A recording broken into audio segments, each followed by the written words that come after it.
सास के चीजों की चोरी। मधवी नाम की एक सास थी जो अपने बेटे राहुल और बहू सुमिता के साथ एक छोटे से गांव में रहती थी। मधवी बहुत धार्मिक और सख्त थी, जबकि सुमिता थोड़ी शरारती और चालाक थी। वे दोनों एक ही घर में रहते थे, लेकिन उनके बीच हमेशा एक हल्का सा तनाव बना रहता था। मधवी अपनी चीजों को बहुत संभाल कर रखती थी, जबकि सुमिता को कभी-कभी उनकी चीजों में दिलचस्पी होती थी। इस तनाव का एक बड़ा कारण था मधवी की प्रिय चूड़ियां। एक दिन सुमिता ने देखा कि मधवी अपनी चूड़ियों को बार-बार एक जगह से दूसरी जगह रखती है। उसने सोचा कि ये चूड़ियां तो बहुत सुंदर हैं, क्यों न इन्हें थोड़ी देर के लिए पहन लिया जाए। जब मधवी ने सुमिता को चूड़ियां पहनते देखा, तो वह थोड़ी नाराज हुई और बोली, सुमिता, ये मेरी चूड़ियां हैं। तुम्हें अपनी चीजें पहननी चाहिए। लेकिन सुमिता ने अनसुना कर दिया और सोचा कि यह तो एक मजाक है। मधवी ने चुपचाप अपनी चूड़ियां वापस ले ली और सोचने लगी कि सुमिता शायद शरारत कर रही है। उसने राहुल से भी इस बारे में कुछ नहीं कहा। लेकिन जब अगले दिन मधवी ने अपनी चूड़ियां फिर से खोई हुई पाई, तो उसका मन चिंतित हो गया। उसने अपने मन में सोचा कि शायद सुमिता उसे चुरा रही है।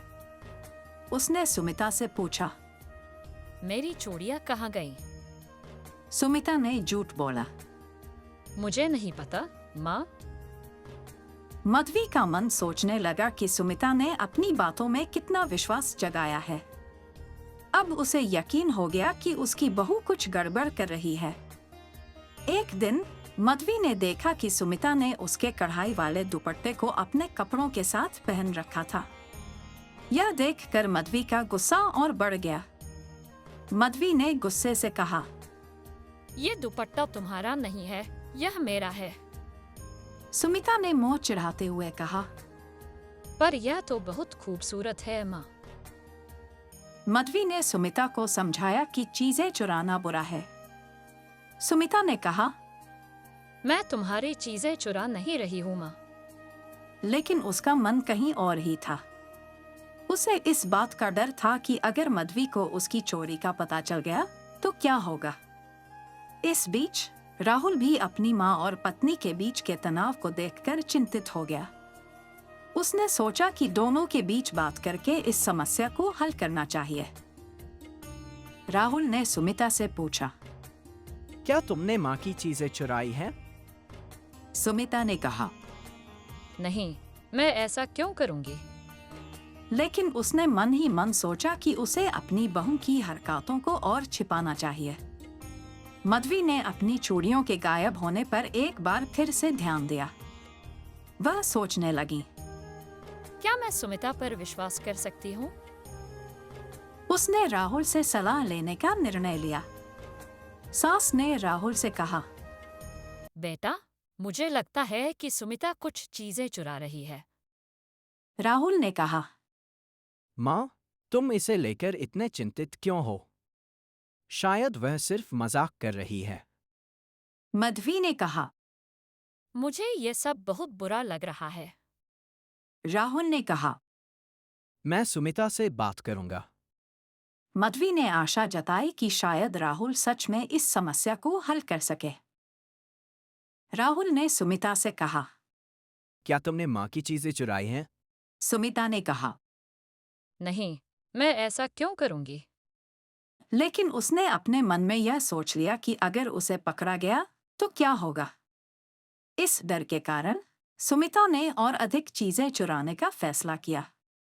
उसने मधवी की अंगूठी भी चुरा ली और अपने दोस्तों के साथ पहन ली।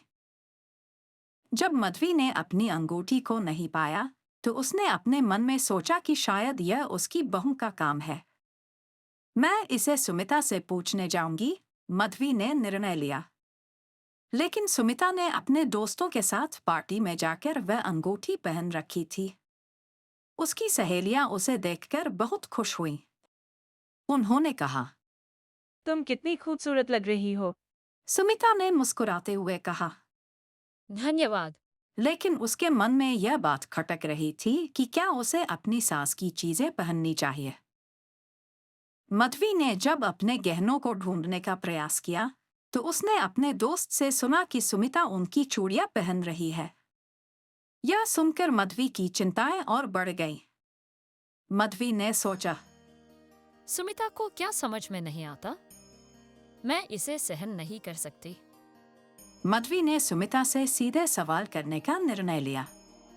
मधवी ने सख्ती से पूछा, क्या तुमने मेरी चीजें चुराई है? सुमिता ने थोड़ा डरते हुए कहा। माँ, मैं केवल मजाक कर रही थी। मधवी ने कहा।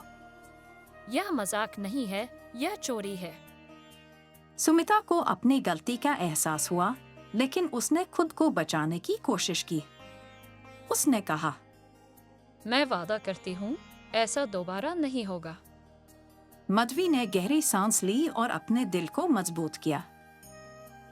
मधवी ने सोचा कि सुमिता को अपनी गलती का एहसास होने में थोड़ा समय लगेगा, लेकिन मुझे अपने गहनों को सुरक्षित रखने की जरूरत है, उसने अपने मन में कहा। उसने अपने गहनों को एक लॉकर में बंद कर दिया। सुमिता को यह देखकर हैरानी हुई, लेकिन उसने कुछ नहीं कहा। वह सोचने लगी कि उसे अपनी हरकतों पर ध्यान देना चाहिए। समय बीतता गया और सुमिता ने एक दिन मधवी के साथ बैठकर बात करने का फैसला किया। उसने कहा, माँ, मुझे आपसे बात करनी है। मधवी ने कहा। क्या तुमने कुछ और चुराया है? सुमिता ने कहा। नहीं, मैं वास्तव में आपसे माफी मांगने आई हूँ। मधवी ने कहा। यह सही है, लेकिन हमें ईमानदार रहना चाहिए। सुमिता ने कहा। मैं जानती हूँ कि मैंने गलत किया, लेकिन क्या हम इस पर बात कर सकते हैं? मधवी ने कहा। हाँ, लेकिन मुझे भरोसा चाहिए। सुमिता ने कहा। मैं वादा करती हूँ कि अब से मैं आपकी चीजों का सम्मान करूंगी। मधवी ने मुस्कुराते हुए कहा। ठीक है, लेकिन हमें एक दूसरे से सच्चाई से पेश आना होगा।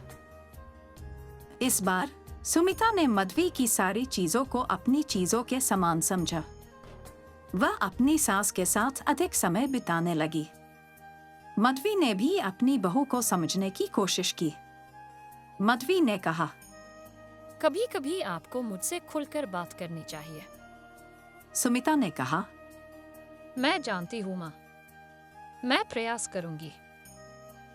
दोनों के बीच का रिश्ता धीरे धीरे मजबूत होने लगा। सुमिता ने अपने दोस्तों को भी बताया कि उसकी सास कितनी अच्छी है। उसकी सहेलियों ने कहा, मधवी जी तो बहुत प्यारी है।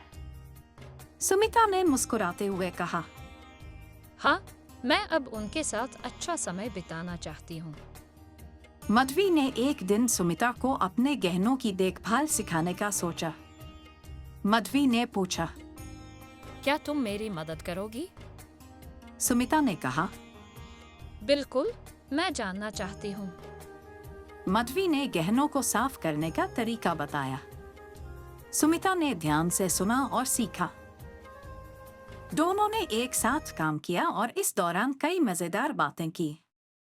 मधवी ने कहा, तुम्हें पता है, मुझे भी तुम्हारी तरह शरारत करना पसंद था। सुमिता ने कहा। सच में? तब तो मैं आपसे भी सीख सकती हूँ। दोनों हंस पड़ी। धीरे धीरे सुमिता ने मधवी से बहुत कुछ सीखा। मधवी ने महसूस किया कि सुमिता में एक नई ऊर्जा है। मधवी ने कहा, तुम में तो बहुत टैलेंट है बेटा। एक दिन सुमिता ने मधवी से कहा, माँ, मैं सोच रही हूँ कि हमें घर को सजाना चाहिए। मधवी ने कहा। यह अच्छा विचार है। हम इसे एक साथ कर सकते हैं। दोनों ने मिलकर घर की सजावट का काम शुरू किया। सुमिता ने रंग बिरंगे फूल लाने का सुझाव दिया और मधवी ने पुराने सामान को नए तरीके से इस्तेमाल करने का विचार दिया। इस तरह उन्होंने मिलकर घर को एक नया रूप दिया। सजावट के काम में समय बीत गया और दोनों ने बहुत मजा किया। मधवी ने कहा, देखो, जब हम मिलकर काम करते हैं तो सब कुछ कितना अच्छा लगता है। सुमिता ने कहा। हाँ माँ, मुझे यह समय बहुत पसंद आया। दोनों ने एक दूसरे के साथ अपनी बातें साझा की और अपने संबंधों को और मजबूत किया। एक दिन राहुल ने अपनी माँ और पत्नी को खुश देखकर कहा। माँ, मैं देख रहा हूँ कि तुम दोनों में बहुत बदलाव आया है। मधवी ने कहा। बेटा, हमें समझ आया है कि एक दूसरे के साथ रहना कितना महत्वपूर्ण है सुमिता ने कहा। और हम एक दूसरे से बहुत कुछ सीख रहे हैं। राहुल ने गर्व से कहा। यह सुनकर मुझे बहुत खुशी हुई। समय बीतता गया और सुमिता ने मधवी के गहनों की और भी देखभाल करना शुरू कर दिया। वह उन्हें साफ करती और कभी-कभी मधवी को नए गहनों का सुझाव देती। मधवी ने सुमिता की सराहना की और कहा। तुम्हारी पसंद बहुत अच्छी है। इस तरह सुमिता ने न केवल गहनों का ध्यान रखा, बल्कि मधवी के दिल को भी जीत लिया। एक दिन मधवी ने सुमिता से कहा। तुम्हें पता है, मुझे तुम्हारी शरारती बातें याद आती है। सुमिता ने मुस्कुराते हुए कहा। माँ, क्या आप चाहेंगी कि मैं फिर से कुछ शरारत करूं? मधवी ने हंसते हुए कहा। नहीं, लेकिन कभी-कभी थोड़ी मस्ती तो होनी चाहिए। दोनों ने इस बात पर हंसते-हंसते मन की सारी बातें साझा की।